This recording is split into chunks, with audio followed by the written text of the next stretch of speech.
Elena Myers had it all: a successful career, a loving husband, and a life many envied. But when she crossed paths with Ryan Caldwell, a charming new co-worker with a dark secret, everything she knew would unravel. As their forbidden affair deepened, so did the danger, leading to a twisted game of manipulation and control. When Elena vanished without a trace, police uncovered a horrifying truth. Ryan wasn't who he claimed to be, and he wasn't just after her heart. He was after something far more sinister. The firm specialized in high-stakes corporate finance, dealing with multi-million-dollar mergers and acquisitions, and it demanded nothing less than perfection from its employees. The pace was relentless, the hours unforgiving, and the rewards seductive. It was in this world that Elena Myers had built her life. At 34, she was a senior financial analyst who had worked her way up through sheer talent and discipline. Colleagues described her as sharp, driven, and always composed. She lived with her husband, a quiet, thoughtful high school teacher, in a peaceful suburb just outside the city. To outsiders, she had it all: a stable marriage, a respected job, and a life many envied. But perfection, as it often does, concealed what lay beneath. Behind Elena's poised exterior was a woman quietly unraveling. The long hours weren't just a job requirement, they were an escape. Her marriage had grown cold and distant, dulled by routine and unspoken resentment. The connection that once felt electric had faded into silence and strained conversation. At work, she buried herself in numbers, strategy sessions, and spreadsheets, hoping the success could fill the void she never spoke of. Then came Ryan Caldwell. He joined the firm under a wave of admiration. With a dazzling resume, an Ivy League degree, and a disarming smile, he seemed too good to be true. From the moment he stepped into the office, people noticed him. He carried himself with confidence, but also a guardedness, something unspoken in his eyes that made people both curious and cautious. Ryan was quick to learn the politics of the firm, aligning himself with the right people, making just enough friends to blend in without getting too close. He didn't talk much about his past, and no one pressed him. In a place where everyone was too busy climbing the corporate ladder, silence wasn't suspicious, it was efficient. He and Elena crossed paths often: meetings, late nights in the office, overlapping projects. At first it was purely professional, but in a world where people lived more in boardrooms than in their own homes, boundaries blurred easily. And that was where everything began to unravel. It started with subtle moments, shared glances across the conference room, a brush of hands while reaching for the same file, lingering small talk after long meetings. Elena didn't mean to cross a line, but something about Ryan drew her in. He listened in a way her husband hadn't in years. He noticed details: when she wore her hair differently, when she seemed stressed, when she needed help but didn't ask. At first their connection felt harmless, even flattering. He was younger, magnetic, and attentive. Elena told herself it was just chemistry, a distraction, nothing more. But distractions, once entertained, have a way of growing into something much harder to walk away from. Late nights at the office became more frequent. They began having coffee breaks together, then lunches. One Friday evening, they stayed behind to finalize a presentation. The office was quiet, the city lights painting reflections on the floor-to-ceiling windows. When they finally wrapped up, neither of them moved to leave. That was the first time Ryan walked her to her car, and the beginning of something they wouldn't be able to hide for long. The affair started cautiously. They avoided public places, used burner phones to text, and only met outside work late at night. Elena's guilt would hit her in waves, especially when she returned home and saw her husband asleep on the couch grading papers with the TV still on. But with Ryan, she felt alive again. There was a fire in their connection, one that drowned out her doubts, at least temporarily. He spoke of ambition, of leaving the past behind, of starting fresh somewhere new. Elena found herself considering things she never thought she would: a divorce, a new life, an escape. But while she daydreamed about freedom and new beginnings, Ryan was thinking differently. He wanted more than her affection. He wanted control. He would say things that unsettled her, sometimes asking personal questions she had never answered. He knew about her routines, her passwords, even her favorite hiding spots in the office. At first, she chalked it up to intimacy. But there was something deeper in Ryan's fascination, something she hadn't yet seen clearly. By the time the danger started to surface, she was already too entangled to turn back. Elena began to notice small things at first, details that seemed insignificant but left her uneasy. Her phone would occasionally glitch, freezing for no reason. Emails she didn't remember sending appeared in her drafts. Once, a necklace she always kept in her desk drawer went missing, only to turn up weeks later inside her car. She dismissed these events as absent-mindedness, the byproduct of stress and exhaustion. But a part of her felt watched, even when she was alone. Ryan, once a charming escape, had started to shift in subtle, unsettling ways. He grew possessive, asking where she was going, who she was with, and why she hadn't responded fast enough to his messages. He showed up unexpectedly, once outside her yoga class and another time parked across the street from her home. When she confronted him, he brushed it off with a smile, saying he just wanted to see her. He made her feel wanted, needed, but also cornered. One morning, she found a flat tire on her car. Stranded and late for a meeting, she called Ryan in, a panic. He arrived in minutes, fixed the issue, and acted like a hero. It felt strange, almost orchestrated, but she convinced herself she was being paranoid. She didn't know Ryan's real name wasn't Ryan. His identity had been crafted carefully, a facade built to blend in. In another state, under a different name, he had a sealed juvenile record and an expunged adult charge. Aggravated assault in a domestic dispute that never reached trial. The victim disappeared, and the case quietly faded. He'd learned how to erase pieces of his past, move on, and start over. Brightwell Capital was just the latest setting in a pattern that had repeated before. At work, Ryan was still the same polished, well-liked analyst. No one suspected anything.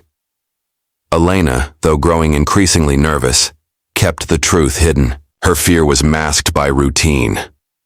She told no one about the odd messages, the stalking, or the feeling that her life was starting to slip out of her control. She wanted to end the affair, but every time she tried, Ryan would find a way to pull her back. What she didn't realize was that he had no intention of letting her go. The morning Elena didn't show up for work, no one panicked, at least not right away. She was known for her punctuality, but in a high-pressure job like hers, a last-minute meeting or client emergency wasn't unusual. A few coworkers sent her texts. No reply. By noon, concern started to grow. She hadn't logged into the company server, hadn't answered any calls, and hadn't informed her team of any absence. Her supervisor reached out, then her husband, and when there was still no response by evening, he called the police. When officers arrived at her suburban home, the scene appeared normal at first glance. Her car was in the driveway. There were no signs of forced entry or struggle. Her purse and keys were missing. But oddly, her phone was found powered off, stuffed deep inside a drawer beneath a pile of sweaters. An unusual spot, according to her husband. Her last known activity was a work email sent late the previous night, around 11:38 p.m. From that point on, she vanished without a trace. Detectives began interviewing friends, family, and co-workers. Elena's husband was cooperative, distraught, and stunned. He admitted their marriage had been strained but insisted he had no idea where she could be. Then Ryan's name came up, mentioned casually by a colleague who had noticed how often they were seen together. When police brought Ryan in for questioning, he played the role of the concerned co-worker. He expressed shock, asked questions, and even offered to help. But investigators quickly noted something strange. Ryan referred to details not publicly released, specifically what Elena had been wearing the night she disappeared, and that her phone had been found off. He said it, slipped out in a briefing, but there was no such briefing. Red flags began to rise. A background check revealed inconsistencies in Ryan's employment history, several gaps, odd relocations, names that didn't check out. The deeper the detectives looked, the less they found, and that was the most troubling sign of all. Elena wasn't just missing, something darker had happened, and as the hours turned into days, the quiet suspicion around Ryan Caldwell started to grow into something more urgent. 4 days after Elena's disappearance, the case was already dominating local news. Search parties scoured nearby parks, abandoned lots, and wooded areas near her home. Police dogs tracked her scent only as far as the end of her street. Tips came in from people claiming to have seen her, but all led to dead ends. Then, in the middle of the night, the department's anonymous tip line received a chilling voicemail. The voice was distorted, filtered to hide any identifying features. It said only one sentence: "You'll find her where he started over." Investigators listened to it over and over. The message was cryptic but specific, deliberately crafted to say just enough without giving too much away. Detectives immediately thought of Ryan Caldwell. With Ryan now a person of interest, they began looking deeper into his past. His listed employment history was incomplete, and some references were fake. Eventually, a breakthrough came from a DMV record under a different name, Ethan Ross, linked to a previous address on the edge of Chicago's industrial district. There, police found a rundown warehouse registered to a now-defunct logistics company. The building hadn't been used legally in years. The site was remote, hidden behind overgrown brush and rusted fencing. When officers pried open the corroded side door, they were hit by a damp, metallic smell. The air inside was heavy and stale. Flashlights cut through the darkness, revealing dust-covered crates and broken machinery. Deeper inside, near the center of the warehouse floor, they found something far more disturbing. A single chair sat beneath a hanging light, surrounded by empty bottles of water and soiled rags. Duct tape was stuck to the floor, twisted and torn. Nearby, a large area of the concrete appeared newer, lighter in color, poorly finished. Suspicious, police brought in a forensic team and ground-penetrating radar. Beneath the slab, wrapped in plastic sheeting and buried less than 2 feet down, was the body of Elena Myers. The discovery sent shockwaves through the city. What had begun as a missing person case was now a confirmed homicide. But the warehouse held more than just her remains. Scattered around the space were personal items, journals, and photos. Dozens of them. This wasn't just a murder scene. It was something far worse. The warehouse quickly became the epicenter of a full-scale investigation. Crime scene technicians spent hours combing through the decaying building, documenting every inch. What they uncovered painted a picture far more disturbing than anyone had imagined. In a small, windowless room near the back, detectives found a makeshift shrine of sorts, walls covered in photographs, notes, and clippings. Many of the photos were of Elena, taken without her knowledge. Some showed her walking to her car, eating lunch by the office window, even inside her home through partially closed blinds. But she wasn't the only woman on the walls. There were pictures of at least 5 other women, all arranged in neat rows, labeled with names, dates, and what looked like personal details. Some had question marks next to them, some were crossed out. None of these women had any apparent connection to each other, different ages, backgrounds, and professions. Detectives quickly flagged the images and began cross-referencing them with missing persons reports across state lines. 2 of the women had been reported missing within the last 3 years. The other 3 had never been reported missing at all, or their cases were considered cold and inactive. Among the clutter were notebooks filled with detailed observations, locations, routines, habits, favorite drinks, friends, and family members. The writings were methodical and obsessive. It became clear that the murder of Elena Myers was not an impulsive act of passion. It was the result of a calculated process. She had been studied, followed, and ultimately chosen. In a duffel bag hidden beneath a floorboard, detectives found items belonging to Elena, her work badge, earrings she wore regularly, and a small photograph of her and her husband. It was partially burned around the edges. There was also a hard drive filled with surveillance footage, most of it captured by hidden cameras, some clearly placed inside her home and office. As the evidence piled up, the narrative changed. What the public had assumed was a tragic, isolated affair gone wrong was now a link in a much longer chain. Ryan Caldwell, whose real name was Ethan Ross, wasn't just a killer. He was a predator with a pattern, and the warehouse was his hunting ground. As the investigation widened, detectives turned their focus fully onto the man known as Ryan Caldwell. Real name, Ethan Ross. His background unraveled piece by piece, revealing a trail of carefully hidden identities, fake employment records, and sealed legal files. He had lived in at least 4 different states over the past decade, each time staying just long enough to build a life before vanishing and starting over. His ability to stay under the radar was deliberate, almost professional. Every trace of his past had been scrubbed clean, until now. Digital forensics became the key to the case. Investigators recovered a work laptop from his office at Brightwell Capital. While most of the data had been wiped, a hidden encrypted partition revealed a folder labeled Projects. Inside was a collection of documents that stunned even seasoned detectives. There were blueprints of the warehouse, step-by-step plans for abduction, a calendar counting down to what appeared to be Elena's murder, and logs of her daily movements. Nothing about her disappearance had been spontaneous. It had been orchestrated for months. Even more disturbing were Ethan's journal entries. Each one chronicled his interactions with Elena, detailing how he manipulated conversations, tested her boundaries, and used moments of vulnerability to tighten his grip. He referred to her as Subject 4. Previous entries referenced other subjects, some of whom matched the women found in the photos on the warehouse wall. He wrote about control, ownership, and power. Love, if mentioned at all, was used as a tactic, not a feeling. A USB drive recovered from a hidden compartment in his apartment offered further proof of his disturbing mindset. It contained audio recordings, some of conversations with Elena, others of unknown women, and one that appeared to capture Elena's final moments. The audio was muffled and haunting, confirming beyond all doubt that she had been lured, trapped, and killed by someone she trusted. With all this evidence, the story was no longer one of infidelity or a failed relationship. It had evolved into something far more calculated.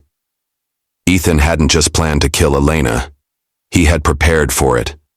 Like a mission. And if investigators hadn't intervened when they did, it was clear she wouldn't have been his last. As investigators continued to piece together Ethan Ross's twisted history, a chilling motive began to emerge from the layers of evidence. Ethan hadn't killed Elena in a moment of rage or desperation. He had planned her murder with precision, patience, and an eerie sense of purpose. His writings, both physical and digital, revealed a man obsessed not with love, but with power. The entire affair with Elena had been part of a long game, a calculated seduction meant to disarm and isolate her. She was never the final goal. She was a target chosen to satisfy a dark fantasy that had been brewing for years. Ethan's journal entries painted a clear psychological profile. He believed women like Elena, successful, admired, married, were untouchable, and that by gaining their trust and then destroying them, he was reclaiming control over something he felt the world had denied him. He wrote about their strength as something to be broken, something that challenged his own sense of dominance. To him, Elena's resistance wasn't a warning sign, it was part of the game. He detailed every step of his manipulation, learning her schedule, identifying her insecurities, slowly inserting himself into every corner of her life. The more she pushed away, the harder he clung on. And when he realized she had started to pull back for good, he accelerated his plan. He wrote that she was slipping through the cracks and that it was time to seal her fate. These weren't the words of someone acting on emotion.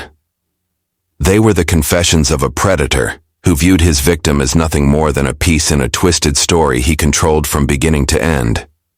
In several notes, he hinted at broader intentions. He mentioned the next one, and even mapped out locations he considered for future encounters. The warehouse, it turned out, wasn't just a one-time crime scene.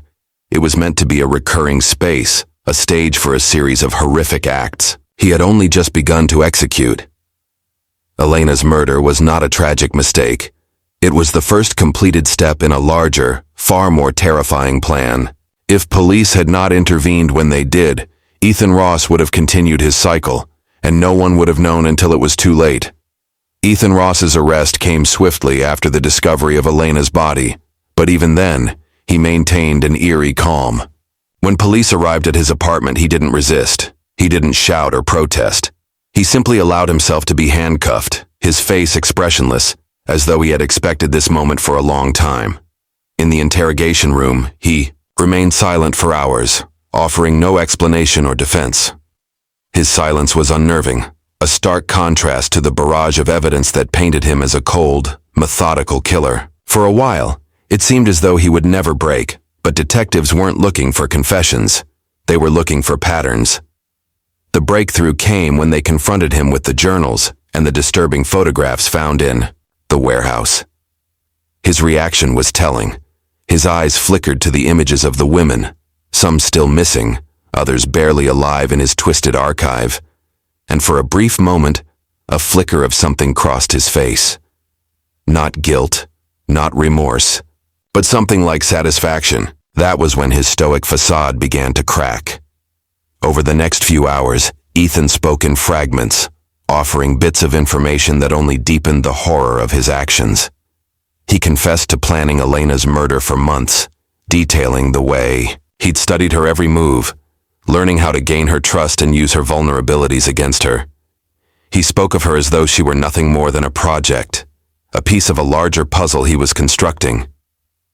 He justified his actions by claiming that Elena, like the others before her, needed to be broken to prove that no woman could ever be beyond his reach. When detectives pressed him about the other women in the photographs, he grew defensive, then strangely evasive. He admitted to watching other women, obsessing over them, but he refused to elaborate on the details of his other plans. It became clear that there were more victims, more lives he had ruined or possibly taken, but Ethan was unwilling to share any more. The trial that followed was a media frenzy. The details of his meticulously orchestrated crimes shocked the nation. Elena's family and friends testified about her life, painting a picture of the vibrant woman she had been before she met Ethan. The defense tried to argue that Ethan had been suffering from a deep psychological disorder, but the evidence was overwhelming. It wasn't insanity that drove him. It was pure, calculated malice. The jury deliberated for only 2 hours before returning with a unanimous verdict: guilty of first-degree murder. Ethan Ross was sentenced to life in prison without the possibility of parole. But the horror didn't end with the trial. The investigation into his past continued to uncover more victims, more women whose stories had been silenced long before Elena ever became a part of his web. His name was now synonymous with terror, and the scars of his actions would haunt everyone involved for the rest of their lives. As Ethan Ross was led away to prison, the city of Chicago breathed a collective sigh of relief. But for Elena's family, the sense of closure was bittersweet. They had won justice for their daughter, sister, and friend, but it couldn't undo the damage Ethan had caused. Elena's husband, Michael, struggled with the grief of losing her not just to murder, but to a man who had so deeply manipulated her. The betrayal haunted him more than the loss itself. He had never known about the affair, never understood how far Elena had fallen into Ethan's trap. In the aftermath of the trial, he sought therapy, trying to piece together a life that had been destroyed, but the emptiness remained. Elena's colleagues at Brightwell Capital found it hard to move forward as well. The company, once an epitome of success and ambition, had its reputation tarnished by the revelations of Ethan's crimes. Many felt a profound sense of guilt for having been so blind to the predator in their midst. They reflected on their interactions with him, how he had seemed too perfect, too polished, always charming. But now, in the wake of the truth, everything felt like a lie. Some employees left, unable to continue working in the environment where they had unknowingly helped cover up his facade. The media frenzy over the case slowly waned, but it left behind a chilling legacy. Ethan Ross's name became synonymous with calculated evil, and his ability to disappear and reinvent himself made people uneasy. They began to question how many other predators were hiding in plain sight, wearing the guise of a colleague, a friend, or a lover. The story of Elena Myers, the bright and ambitious woman who had fallen victim to his cold manipulation, served as a haunting reminder that not all monsters lurk in the shadows. Some walk among us, cloaked in the ordinary. Years later, when the case had faded from the public's memory, A new missing persons report was filed. Another woman, another story. This time the authorities were already on high alert. They had learned that when someone like Ethan Ross left a trail, they often left it for a reason. As much as society tried to heal, there would always be a lingering question. How many more would there be before they found the next predator hiding in plain sight?